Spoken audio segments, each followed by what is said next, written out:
First up, we've got the debt snowball method. Imagine a snowball rolling down a hill. It starts small, but gathers momentum and size as it progresses.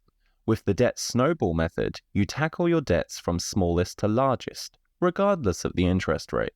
For example, if you have £500 of credit card debt, a £2,000 personal loan, and a £10,000 student loan, you would allocate any extra funds you have towards paying off the £500 credit card debt first. Once it's paid off, celebrate that victory and move on to the next smallest debt. This method builds momentum and motivation as you conquer each debt, just like that snowball rolling downhill. People like to choose this method because it provides a sense of accomplishment and motivation by paying off the smaller debts quickly. Now, let's explore the debt avalanche method. Imagine a massive avalanche cascading down a mountain, gradually picking up speed and power.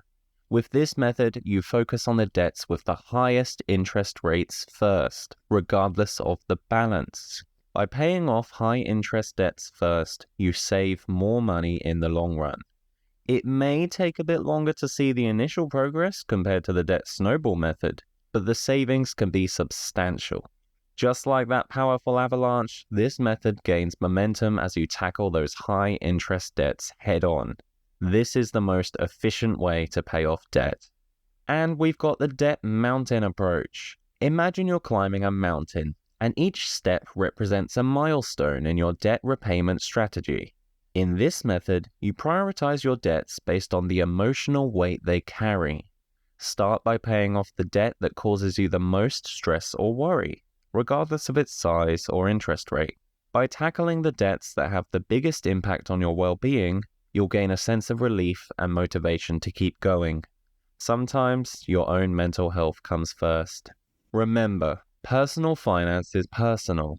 What works for one person may not work for another. Take the time to assess your own financial situation, write down the debts you do have, and choose the method that aligns best with your own goals and your own values. This has been Illustrated Finance and Economics. Thank you for your time.